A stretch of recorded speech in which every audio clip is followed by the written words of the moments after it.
I'm Rosin Bradford, 58 years old, and I just received a text from my son that I never thought I'd read. Connor had just announced he'd gotten married without inviting me, and then asked if he could borrow our family's riverfront mansion for his honeymoon. The house I'd poured my blood, sweat, and tears into building over 25 years of widowhood. The house my late husband had dreamed of before he passed away. But what really unsettled me wasn't Connor's ingratitude. It was his new wife, Scarlett, and the way she looked at me in those wedding photos, like I was an obstacle that needed to be removed. Before I tell you what happened next, please take a moment to like and subscribe if you really enjoy this story, and share with me where you're from and what time it is right now. Because what I discovered about Scarlett will make you question everything you think you know about trust, family, and the lengths a mother will go to protect what she's built from nothing. I was sitting in my real estate office that Tuesday morning, still buzzing from closing a $1.2 million deal on a historic Savannah townhouse, when my phone buzzed. The text from Connor made my coffee go cold in my hands. "Mom, got married yesterday. Scarlett and I had a small ceremony. We're thinking of spending our honeymoon at the river house. Is that okay?" 25 years. 25 years I'd spent building my real estate empire from absolutely nothing after my husband David died, leaving me with a mountain of debt and a 6-year-old son. I'd worked 16-hour days, missed school plays, skipped meals, all to give Connor the life David had dreamed of for our family. The river house wasn't just property, it was our legacy. A stunning antebellum mansion overlooking the Savannah River, worth $2.8 million today. David had sketched it on napkins during our early marriage, describing the wraparound porches and the oak trees he wanted to plant. I'd made his dream real, brick by brick, dollar by dollar, and Connor had gotten married without me. I stared at the wedding photos he'd attached. There was my son, handsome in his navy suit, beaming next to a striking blonde woman I'd met exactly twice. Scarlett Whitmore, 29 years old, with the kind of beauty that stopped traffic and eyes that seemed to calculate the value of everything they saw. In every photo, while Connor gazed at her with pure adoration, Scarlett's smile never quite reached those calculating eyes. And in the background of one shot, I caught her looking directly at the camera with an expression that made my skin crawl, cold, assessing, almost predatory. I'd built my success on reading people, on trusting my instincts about who was genuine and who was playing games. Every alarm bell in my head was screaming. Something was very, very wrong about this girl. They showed up at my house that evening without calling first. I was in my garden, tending to the roses David had planted 30 years ago, when I heard Connor's voice calling from the front porch. "Mom, we're here!" I found them in my living room. Connor looking sheepish, while Scarlett examined my antique furniture with the intensity of an appraiser. She was even more striking in person.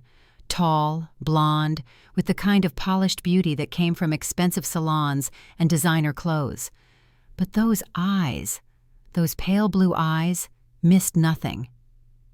"Mrs. Bradford," she said, extending a manicured hand. "I'm so sorry we couldn't include you in our wedding. It was very last minute." "Last minute?" I kept my voice level. "How long have you two been engaged?" Connor shifted uncomfortably. "Well, we decided pretty quickly. When you know, right, Mom?" Scarlett's smile was perfect and empty. "Connor's told me so much about this beautiful home. And the river house. It sounds absolutely magical. We were hoping—" She glanced around the room, her gaze lingering on the oil paintings, the crystal chandelier, the Persian rugs. "We were hoping you might let us spend our honeymoon there. It would mean so much to start our marriage in a place with such family history."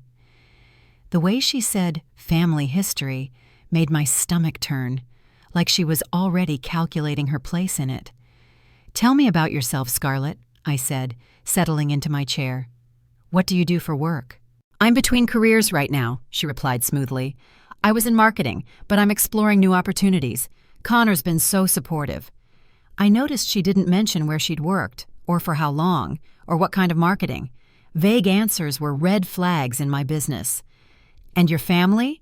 Are they here in Savannah?" Something flickered across her face, so quickly I almost missed it.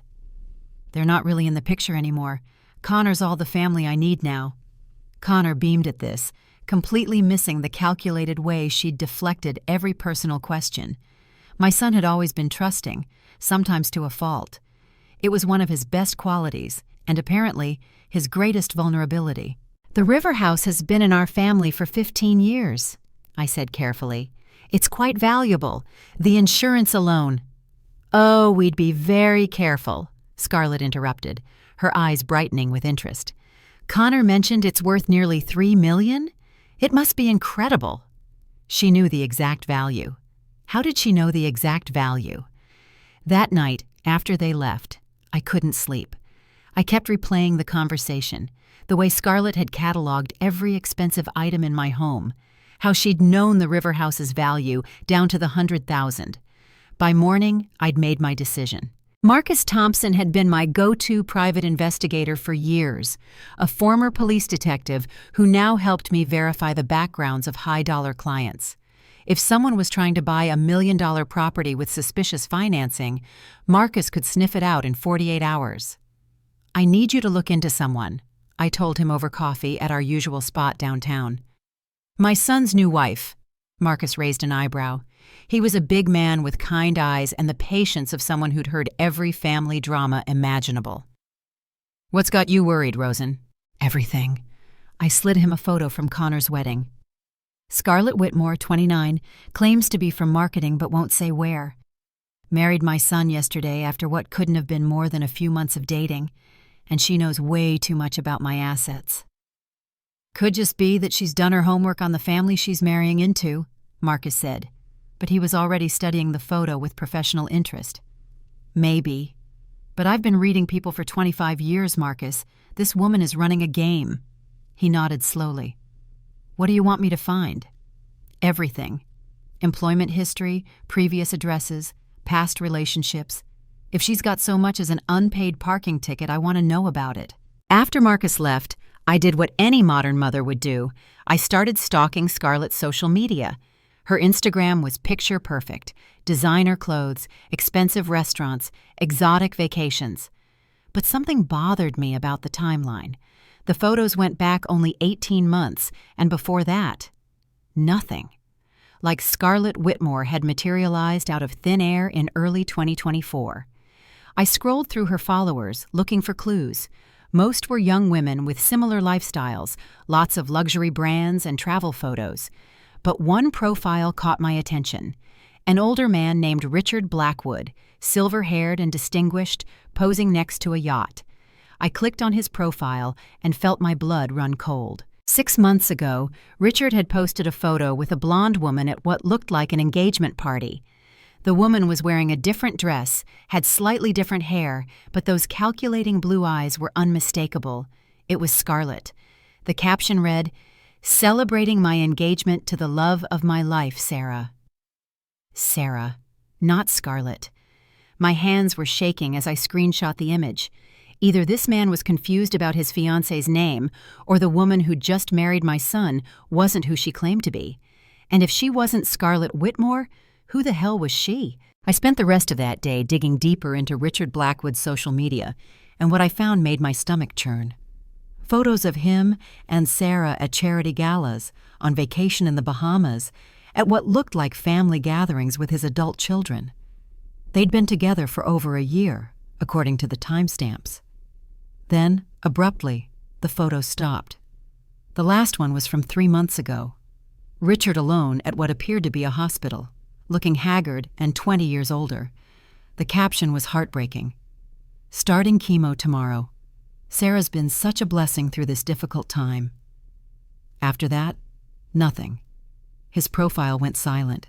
I tried calling the number listed on his business profile, Blackwood Maritime Investments, but got a recording saying the office was temporarily closed due to a family emergency. That evening, Connor called to check on the River House situation. I could hear Scarlett in the background, her voice honey-sweet as she coached him on what to say. "Mom, I know this is sudden, but Scarlett and I are really hoping to start our honeymoon this weekend. The River House would be perfect." "Connor, honey, can we talk about this woman you've married? How long have you actually known her?" Mom, please don't start. His voice took on that defensive tone I remembered from his teenage years. I know you think it's fast, but sometimes you just know. Scarlett makes me happy in a way I've never felt before. But what do you actually know about her past, her family, her work history? I know everything I need to know. She's had some tough times, lost her parents young, had to make her own way in the world. She's strong and independent, just like you. Nothing like me, I thought. I'd built my independence through hard work and honesty, not by whatever game Scarlett was playing. Connor, I need to tell you something about our finances, about what I sacrificed to— Mom, I can't do this right now. Scarlett's making dinner. Can we just focus on the honeymoon, please? The line went dead, leaving me staring at my phone in the growing darkness of my empty house. For 25 years, I'd protected Connor from the truth about how close we'd come to losing everything after his father died. How I'd mortgaged and remortgaged this house, worked 18-hour days, lived on ramen noodles for months at a time. I'd wanted him to feel secure, to never worry about money the way I had. Now I wondered if my protection had made him naive about people who might want to take advantage of that security. People like Scarlett, or Sarah, or whoever she really was. Marcus called me the next morning with news that confirmed my worst fears. "Rosen, you need to sit down for this," he said, his voice grim. "Scarlett Whitmore doesn't exist, at least not the way she's presenting herself." I was already sitting in my kitchen, coffee growing cold as I stared out at David's rose garden. "Tell me." "The woman your son married has used at least 3 different names in the past 5 years. Scarlett Whitmore, Sarah Mitchell, and before that, Sandra Walsh. Each time she's been involved with wealthy older men. Each time those relationships ended badly." "How badly?" "Richard Blackwood, the man from the Instagram photos, died 2 weeks ago. Pancreatic cancer. But here's the interesting part. He changed his will 3 times in the last 6 months, each time leaving more to Sarah. By the end, she was set to inherit his entire maritime business, worth about $12 million. My blood ran cold. Was set to inherit? His children are contesting the will. They claim Sarah manipulated their father while he was sick and vulnerable.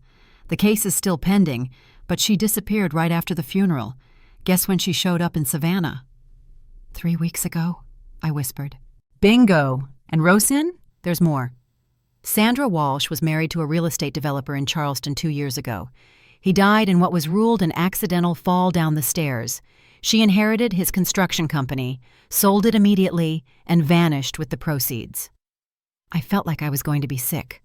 "Marcus, my son, is in serious danger. This woman is a professional, Rosen. She targets wealthy men, marries them quickly, and then, well, let's just say her husbands don't tend to live long, happy lives." Just then, my phone buzzed with a text from Connor. "Mom, Scarlett and I are coming over tonight to get the keys to the river house. She's so excited to start our new life together. Love you." I stared at the message, my hands shaking. Scarlett wasn't just after my money. She was planning to make Connor her next victim. And he was walking into her trap with his eyes wide shut, trusting and naive as always.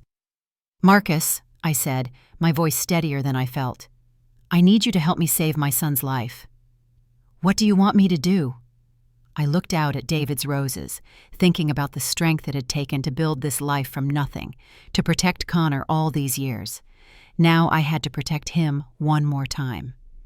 "I want to give her exactly what she's asking for." I handed over the keys to the river house that Friday evening, playing the role of the gracious mother-in-law while my heart hammered against my ribs. Scarlett's smile was radiant as she clutched the keys, but I caught the flash of triumph in her eyes, the look of a predator who'd just cornered her prey. "Thank you so much, Mrs. Bradford," she gushed, pressing a kiss to my cheek that felt like ice. "This means the world to us." Connor hugged me tight. "Thanks, Mom. I know this wasn't easy for you." If only he knew how hard it really was, sending my only child into the hands of a woman who'd already killed at least 2 men. But Marcus and I had spent the week preparing. The river house now had more surveillance equipment than a casino. Tiny cameras hidden in picture frames, audio devices tucked behind furniture, motion sensors that would alert my phone to every movement. If Scarlett so much as sneezed suspiciously, I'd know about it. The first night's footage was revealing enough. While Connor unpacked their bags, Scarlett systematically searched the house. She photographed important documents she found in David's old desk, including property deeds and insurance policies. She spent 20 minutes on the phone with someone, speaking in hushed tones I couldn't quite make out through the audio feed. But it was the second night that made my blood run cold. Connor had gone to bed early. He'd been complaining of headaches and fatigue, which now seemed ominous rather than innocent. Scarlett waited until his breathing was deep and regular, then crept downstairs to make another phone call. This time, the audio was crystal clear. "It's going faster than expected," she said, pacing in front of the fireplace. "He's already showing symptoms from the supplements I've been giving him. Headaches, nausea, confusion. The doctor said it would take weeks, but Connor's system seems particularly sensitive." My hands flew to my mouth. Supplements. She was poisoning my son. "No, I can't speed it up more," she continued. "It has to look natural. A young man suddenly developing a rare neurological condition. Tragic, but not suspicious, especially with his family history of stress-related health issues." Family history? What family history? Connor had always been healthy as a horse. "The will is already prepared. As his wife, I'll inherit everything. The real estate business, the river house, all of it. His mother will be devastated, of course, but she'll be so grateful for my support during her grief. I might even let her stay in the main house for a while, out of the kindness of my heart." She laughed, a sound like breaking glass. "Trust me, by Christmas, I'll be the grieving widow of Connor Bradford, and Rosin will be signing over power of attorney to help me manage the estate. She's too heartbroken to handle herself." I was going to be sick. This monster wasn't just planning to kill my son. She was planning to use his death to manipulate me into giving her everything David and I had built, over my dead body. I called Marcus at 6 in the morning, my voice shaking as I told him what I'd heard. By noon, he was sitting in my kitchen with a file thick enough to choke a horse. "Rosin, this woman is a serial killer," he said without preamble. "I've been working with a contact at the FBI, and what we've found... Jesus." He spread photos across my kitchen table. Her real name is Sandra Walsh Mitchell Whitmore Blackwood. She's been using variations of those names for 7 years. Before Richard Blackwood, there was James Mitchell in Atlanta, real estate mogul, died of a rare neurological condition after 6 months of marriage. Before him, Thomas Walsh in Charleston, construction company owner, died in that suspicious fall I mentioned. "How many?" I whispered. "That we can prove? 4 husbands, all wealthy, all dead within a year of marriage. But we think there might be more. She's smart, patient, and she varies her methods just enough to avoid pattern recognition." He pulled out a medical report. "This is where it gets really sick. She's been using a compound called thallium. It's a heavy metal that causes neurological symptoms that mimic natural diseases. Headaches, confusion, muscle weakness, eventually organ failure. It's nearly undetectable unless you're specifically looking for it." "The supplements," I said, my stomach churning. "She's been giving Connor supplements." "We need to get him to a hospital immediately. Thallium poisoning is treatable if caught early, but if she's been dosing him for weeks..." I was already reaching for my phone when Marcus caught my wrist. "Rosin, wait.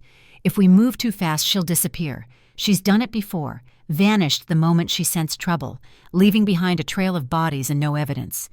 We need to catch her in the act, with proof that will stick in court." "My son could die while we're gathering evidence." "Your son will definitely die if she gets away and tries again. This woman is a professional killer, Rosin. She's not going to stop just because we scare her off." He was right, but every maternal instinct I had was screaming at me to race to the river house and drag Connor away from that monster. "What do you suggest?" Marcus pulled out another file. "The FBI wants to use Connor as bait. They'll monitor everything, have medical support standing by, but they need her to make a move that clearly shows intent to kill. Right now, all we have is circumstantial evidence and a phone call that could be explained away." "You want me to let my son stay with a woman who's actively poisoning him?" "For 48 hours, max. We'll have agents watching the house, medical personnel ready to intervene the moment his condition becomes critical. But Rosin, this might be our only chance to stop her before she kills again. I thought about Richard Blackwood, dying alone in a hospital while the woman he loved slowly murdered him. I thought about James Mitchell and Thomas Walsh and whoever else might have fallen victim to Scarlett's deadly charm. And I thought about Connor, my sweet, trusting boy, lying in bed right now while poison coursed through his veins. 48 hours, I said. But the very moment, he's in real danger, we move. I won't lose my son to catch a killer. Agreed. And Rosin, we're going to get her.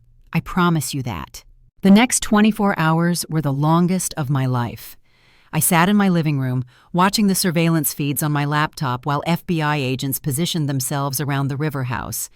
Connor looked pale and weak, spending most of the day in bed while Scarlett played the devoted wife, bringing him meals and, God help me, more of those poisonous supplements.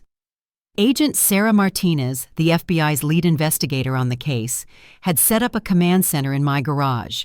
She was a sharp-eyed woman in her 40s who spoke with the kind of quiet authority that came from years of hunting predators.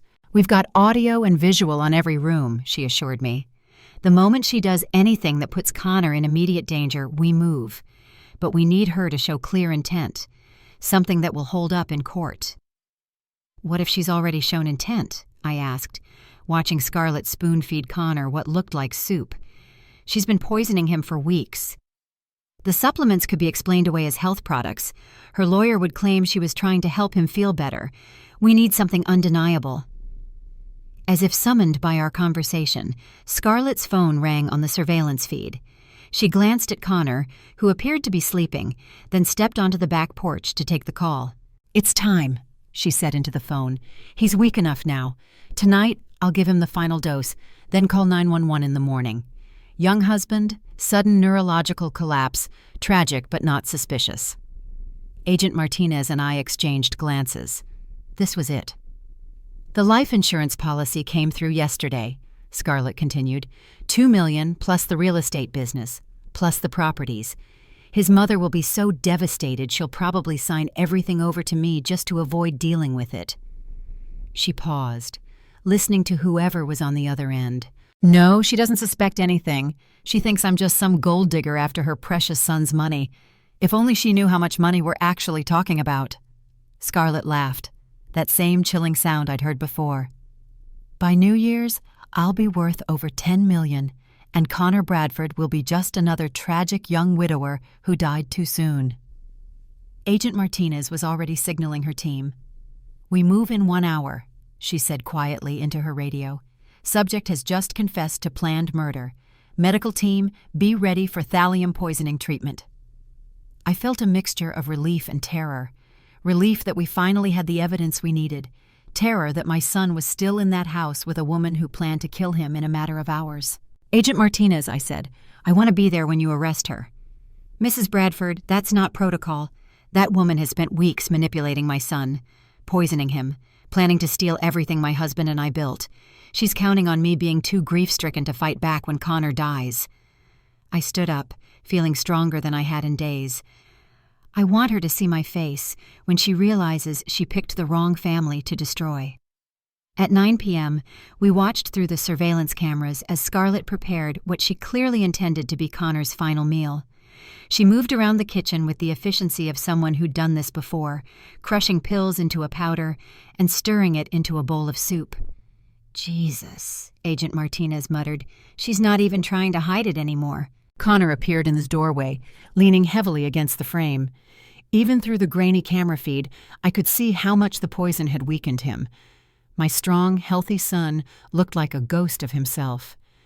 "Feeling any better, honey?" Scarlett asked, her voice dripping with false concern. "A little," Connor lied, though he could barely stand upright. "What's for dinner?" "Your favorite, tomato soup. I added some extra vitamins to help you feel stronger." Extra vitamins. I wanted to scream. Agent Martinez spoke quietly into her radio. "All units, prepare to move.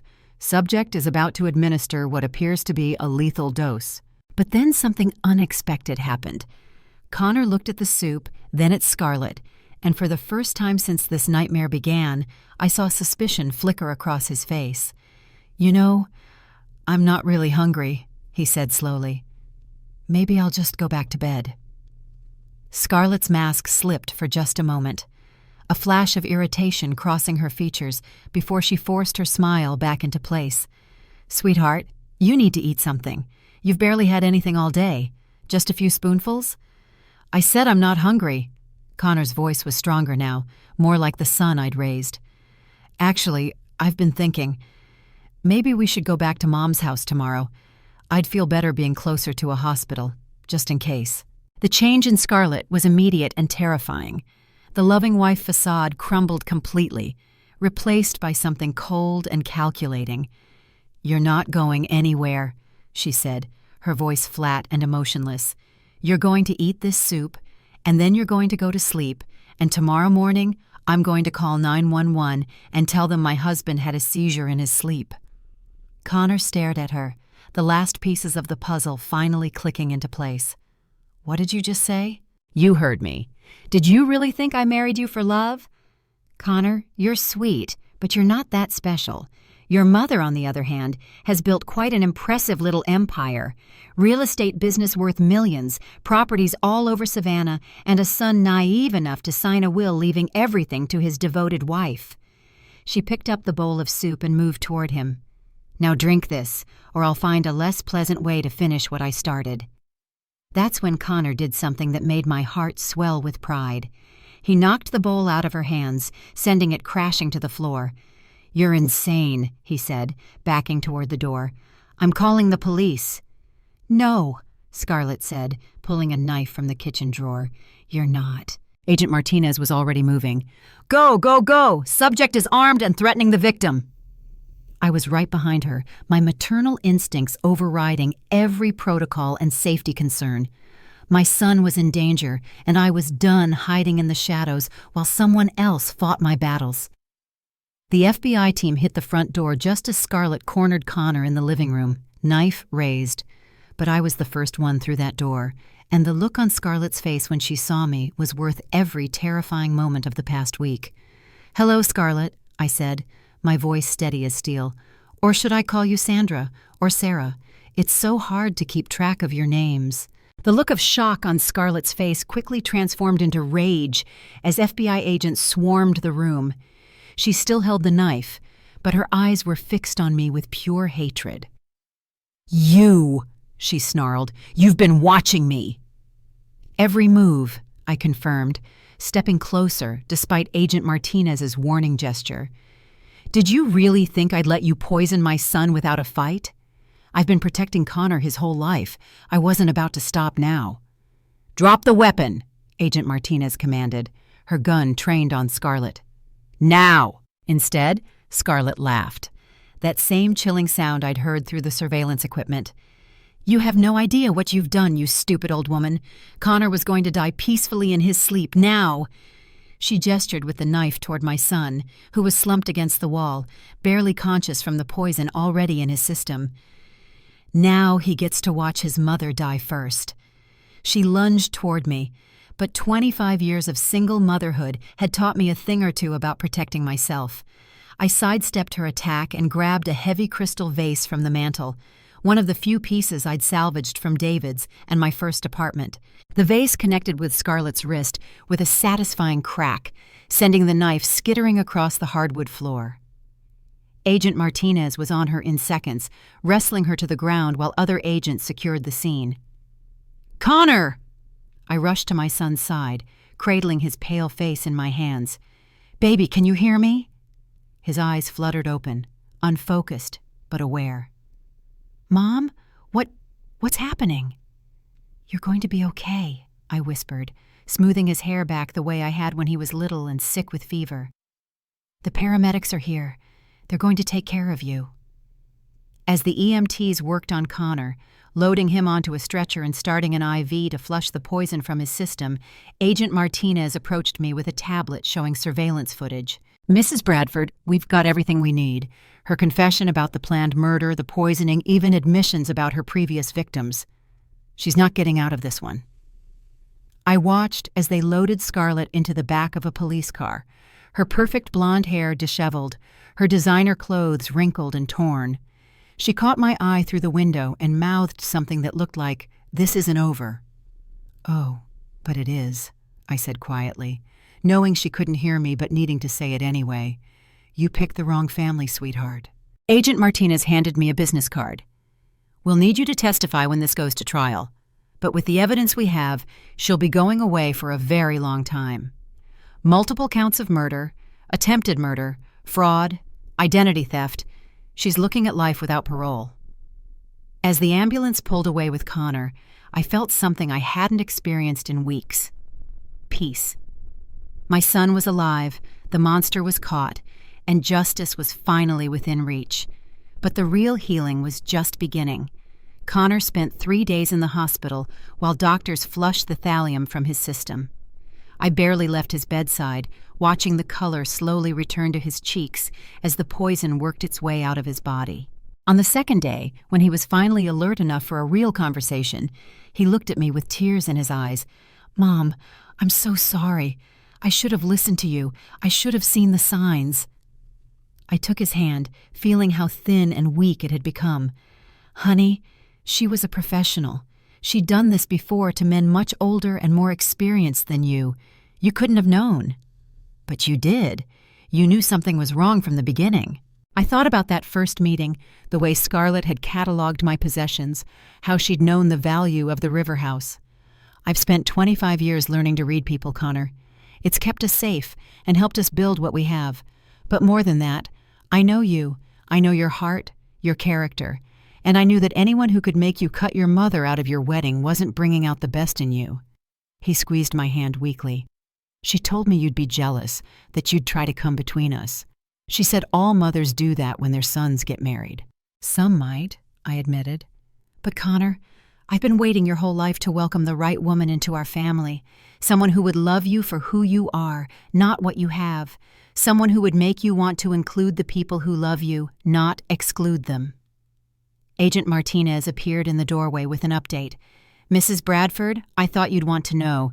We've connected Scarlett to 2 more suspicious deaths. Men in Florida and North Carolina, both wealthy, both died under mysterious circumstances after brief marriages. The families are finally going to get answers." After she left, Connor was quiet for a long time. Finally, he said, "How many people did I almost help her kill? If she'd succeeded with me, gotten access to our business, our properties, how many more victims would there have been?" "That's not your fault," I said firmly. "You're not responsible for her choices. But Connor, this experience, I hope it teaches you something about the difference between love and manipulation. Real love doesn't isolate you from your family. It doesn't make you suspicious of the people who've always had your back. Real love brings out the best in you, not the worst." He nodded, understanding dawning in his eyes. "I have a lot to make up for, don't I?" "We have a lot to rebuild," I corrected, "but we're going to do it together." The trial began 6 months later, and I was the prosecution's star witness. Sitting in that courtroom, looking across at Scarlett in her orange jumpsuit, I felt a mixture of satisfaction and sadness. Satisfaction that justice was finally being served. Sadness for all the lives she'd destroyed.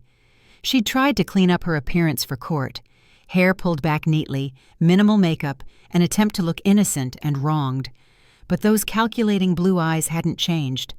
Even now, facing life in prison, she was still looking for angles, still trying to manipulate the situation to her advantage. "Mrs. Bradford," the prosecutor said, "can you tell the court about your first impression of the defendant?" I looked directly at Scarlett as I answered. She reminded me of a real estate appraiser, the way she looked at my home, my possessions. She wasn't seeing a family's memories or a lifetime of hard work. She was calculating value. "And what made you decide to investigate her background?" "She knew things she shouldn't have known.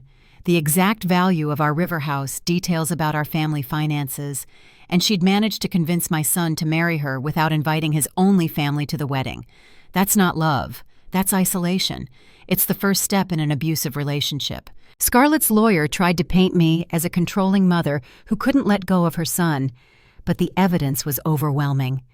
The surveillance footage of her confessing to murder, the medical evidence of thallium poisoning, the testimony from families of her previous victims, it all painted a picture of a cold, calculating killer who used marriage as a weapon. When it was Scarlett's turn to testify in her own defense, she tried one last manipulation. She looked directly at the jury, tears streaming down her face, and said, "I loved Connor. I would never have hurt him. Mrs. Bradford was jealous of our relationship and manufactured this entire story to break us up." But then the prosecutor played the surveillance audio of her phone call, her own voice clearly stating her intention to kill Connor and steal our family's assets. The tears stopped immediately, replaced by that familiar cold calculation. "That was taken out of context," she said, but her voice lacked conviction. Even she knew it was over. The jury deliberated for less than 4 hours. When they returned with guilty verdicts on all counts, 4 counts of first-degree murder, 1 count of attempted murder, multiple counts of fraud and identity theft, I felt a weight lift from my shoulders that I'd been carrying for months. As the judge sentenced her to life in prison, without the possibility of parole, Scarlett finally showed her true face, the mask of the grieving widow, the loving wife, the victim of circumstances. It all fell away, leaving behind the predator she'd always been. "You think you've won," she said, looking directly at me as the bailiffs prepared to lead her away. "But you've lost your son. He'll never trust anyone again after this. He'll never have a normal relationship, never give you grandchildren, never—" "That's enough," the judge interrupted, but Scarlett kept talking. "You destroyed his chance at happiness because you couldn't stand to share him. You're the real monster here, you pathetic old—" The bailiffs finally managed to drag her from the courtroom, but her words echoed in the sudden silence. For a moment, I wondered if she was right. Had my investigation and the trauma of this experience damaged Connor permanently? Then I felt a hand on my shoulder. Connor had been sitting behind me throughout the trial, and now he leaned forward to whisper in my ear, "Mom, she's wrong. You didn't destroy my chance at happiness. You saved my life, and you taught me what real love looks like. It looks like a mother who fights for her child, even when he's too blind to see the danger." I turned to look at my son, healthy and strong again after months of recovery, and saw something in his eyes I hadn't seen since he was a child. Complete trust and gratitude. "Thank you," he said simply, "for never giving up on me." Outside the courthouse, reporters were waiting, but I had only one thing to say. Justice has been served. Now our family can finally heal. In the weeks following the trial, more evidence continued to surface about Scarlett's crimes. Agent Martinez called me regularly with updates as other law enforcement agencies connected cold cases to our serial killer. "We've identified at least 7 victims now," she told me during one of our conversations. "The families are finally getting closure, thanks to your courage in coming forward." One of those families reached out to me directly. Margaret Blackwood, Richard's daughter, called me on a Tuesday evening while I was tending to David's roses. "Mrs. Bradford, I can't thank you enough," she said, her voice thick with emotion. "We knew something was wrong with Sarah. That's what she called herself when she was with Dad.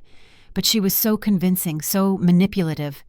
She had Dad convinced that we were just jealous of his happiness." "I'm so sorry for your loss," I said, remembering the photos I'd seen of Richard with Scarlett. "Your father seemed like a good man."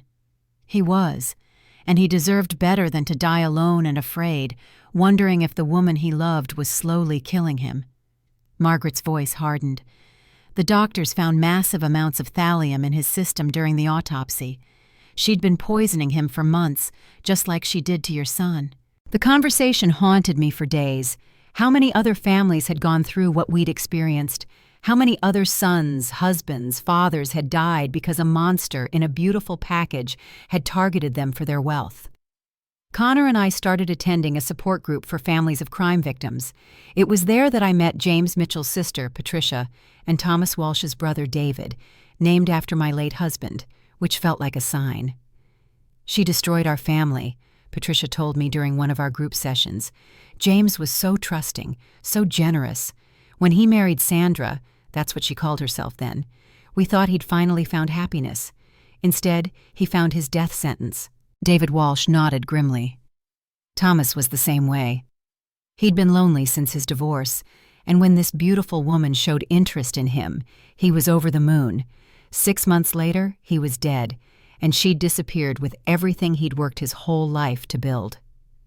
Hearing their stories reinforced something I'd learned through this nightmare. Predators like Scarlett don't just destroy their primary victims. They shatter entire families, leaving behind a wake of grief, guilt, and unanswered questions. But there was something else I learned from those support group meetings, the incredible strength that comes from turning your pain into purpose. Patricia had started a foundation to help other families identify financial predators. David had become an advocate for elder abuse prevention. And I had my own plans. I want to start a program, I told Connor one evening as we sat on the porch of the river house, watching the sunset over the Savannah River. Something to help people recognize the warning signs of these kinds of predators: financial abuse, isolation tactics, love bombing, all the things Scarlett used on you. Connor nodded thoughtfully. Like an educational program? More than that, I want to create a resource center, somewhere people can go when they suspect someone they love is being manipulated, somewhere they can get help before it's too late. I think that's a beautiful way to honor what we've been through, Connor said, and Dad would be proud. The Bradford Family Resource Center opened its doors 1 year after Scarlett's conviction. We'd converted the ground floor of our real estate office into a welcoming space where families could come for help, education, and support. Connor had thrown himself into the project with the same enthusiasm he'd once reserved for Scarlett's lies. He'd taken courses in financial fraud detection, learned about the psychology of manipulation, and become our program's most effective advocate. There was something powerful about hearing from someone who'd actually survived what we were trying to prevent. The hardest part, he told a room full of concerned family members during one of our monthly seminars, wasn't the physical effects of the poisoning. It was realizing how completely I'd been fooled, how I'd turned my back on the people who truly loved me for someone who saw me as nothing more than a bank account with a heartbeat. Our first major success came 3 months after opening.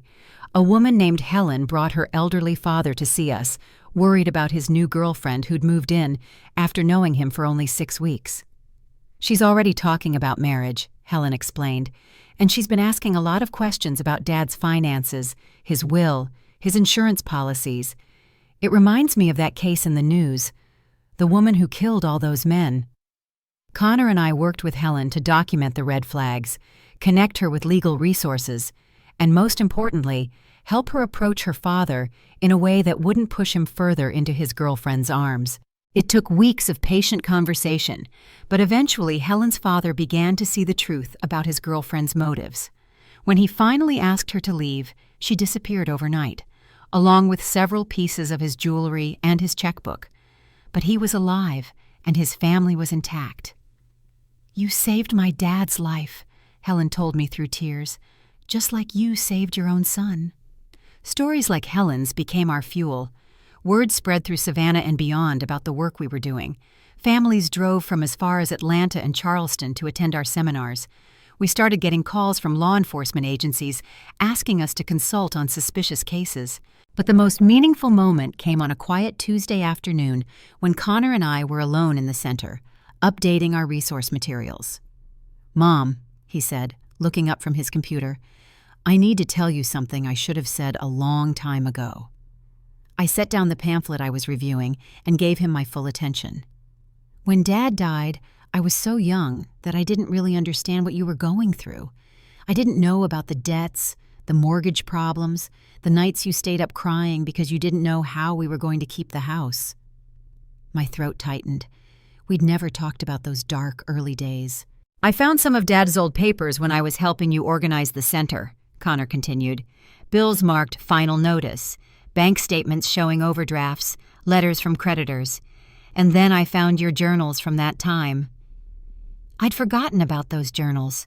Pages and pages of fears, hopes, and desperate plans written in the small hours of the morning when grief and worry kept me awake.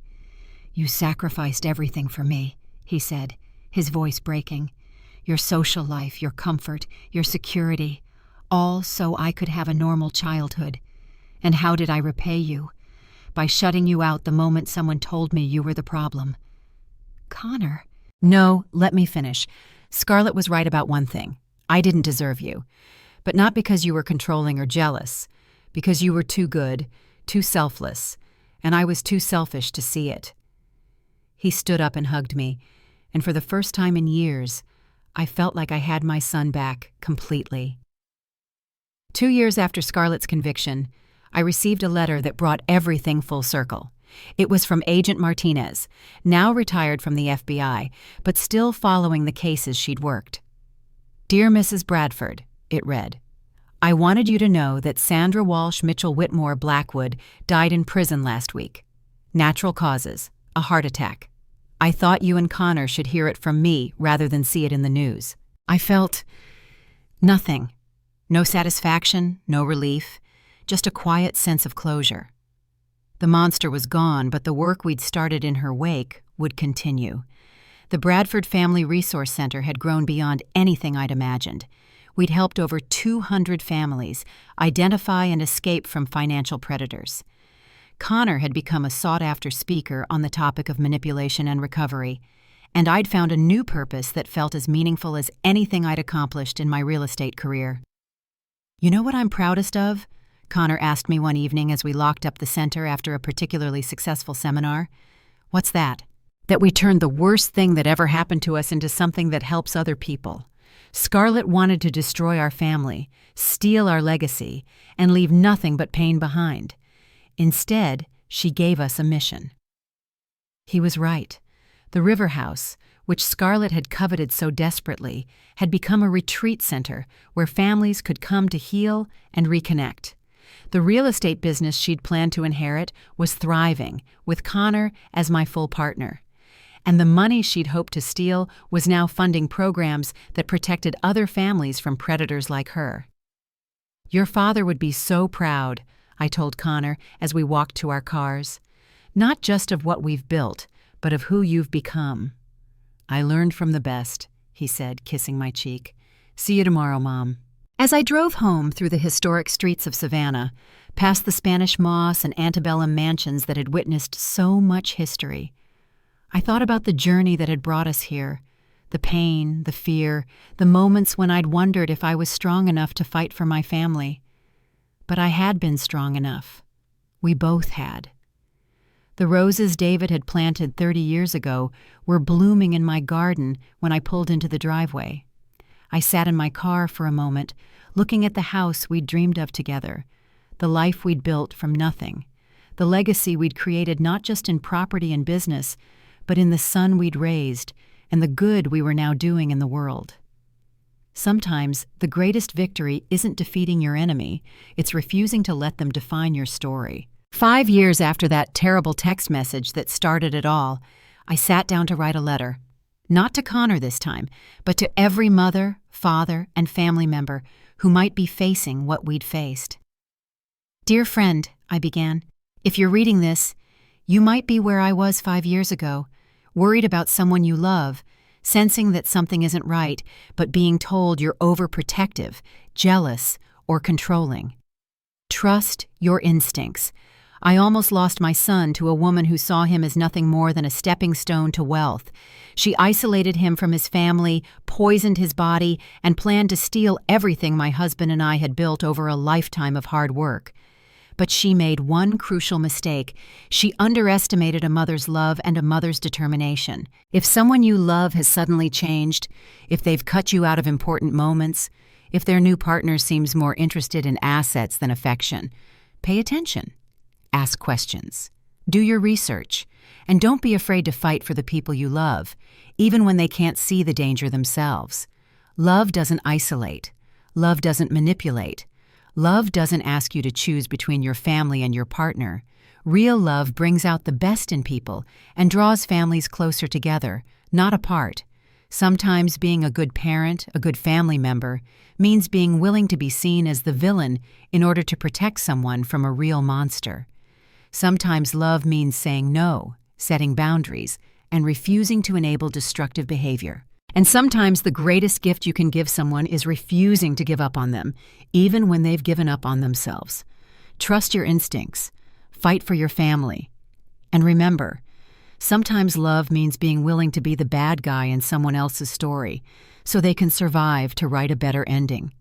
With love and solidarity, Rosin Bradford. Because sometimes love means knowing when to say no. So what do you think about Rosin's journey? Do you agree that sometimes being a good parent means being willing to look like the villain? Or do you think she went too far in investigating Connor's wife? I really want to hear your perspective in the comments below. And if you know someone who needs to hear this story, someone who might be facing their own family crisis, please share this video. Sometimes one story can change everything, because at the end of the day, the people who truly love us will fight for us, even when we can't fight for ourselves.